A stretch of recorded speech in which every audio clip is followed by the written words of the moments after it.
Hi everyone, in this video I'm going to walk you through the in-class assignment over tracking mutations. This assignment is showing you how a mutation can duplicate and then impact other cells and how a mutation in a sequence can continue down the line through multiple cells, and if it doesn't get repaired, it's never going to change back to the original normal copy. So here is the example here up top. On the left-hand side, we have the happy normal cell, and then on the right side, we have the mutated cell. So here we have the regular base pairing of C and G. On the right-hand side, we have the base pairing of T and G, which is not normal. So the first thing you want to do when you're looking at this question, it's asking you to draw the products of 3 rounds of cell division, assuming no repairs occur.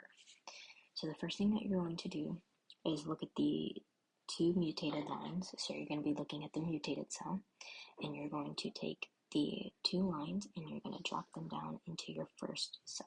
This is going to be your original cell that you're starting with.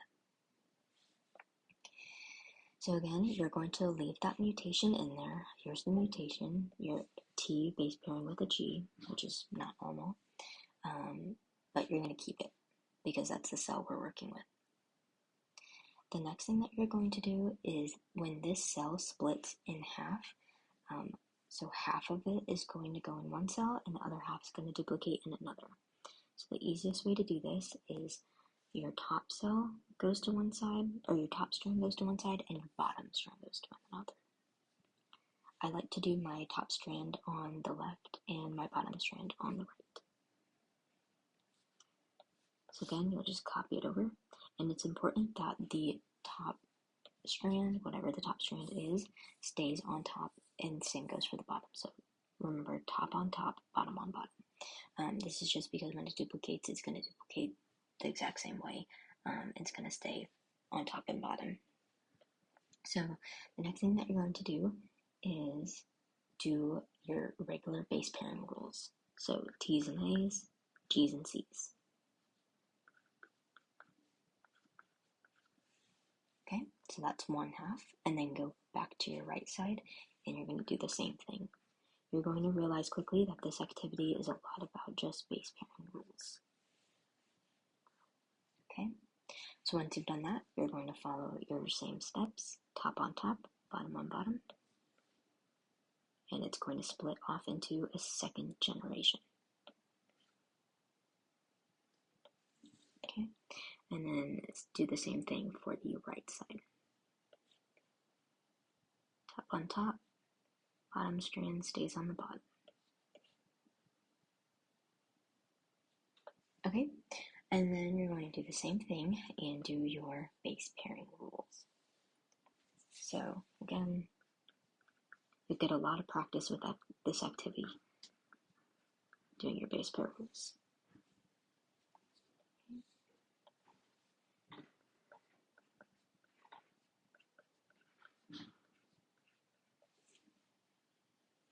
And then you're going to go to your other side.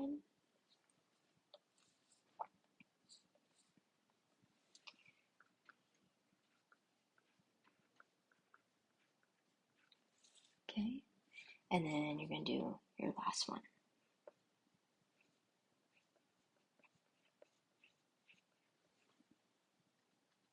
Okay, and then once you've done that, you are once again going to do top on top, bottom on bottom. So you're going to replicate one more time, and this will be your third generation. You can base pair as you go. I prefer doing them separately, so copying them all the same at first, and then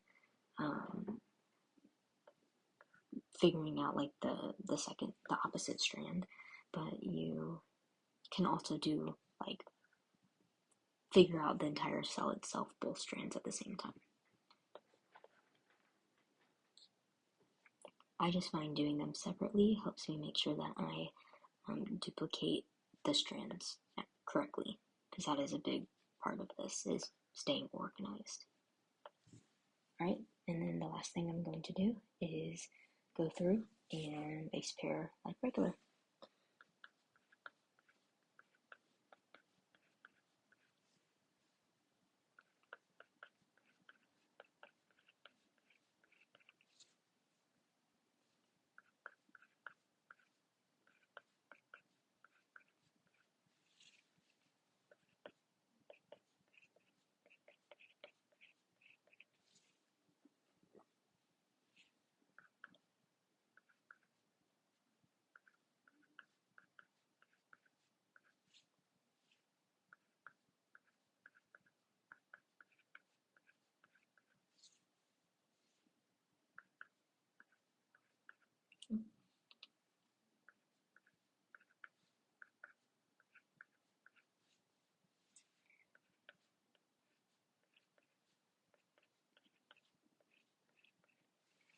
Alrighty.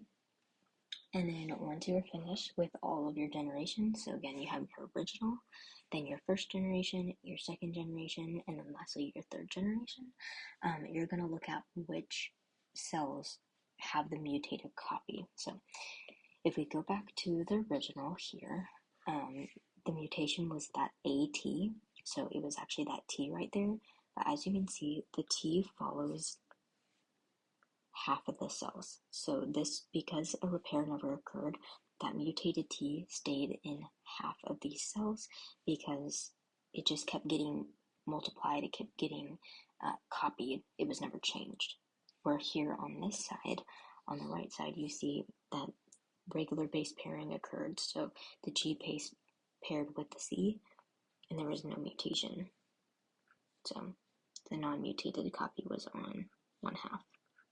So you have one half that's normal and the other half that is mutated. Again, because no repairs happened, that mutated T just kept getting replicated, which then kept getting divided into more and more cells. So, and that's because, again, assuming no repairs occurred. So that's how we can track mutations and see how basically if you don't repair something, it's never going to change because it can't. It just keeps getting replicated because of cell division and there's no change. So these 4 cells right here are the ones that are impacted by the mutation because again, they have that mutated T, excuse me. So this is the mutated side. And then the right hand, or the purple side right here, is the unmutated side. This is the normal side. But this one is impacted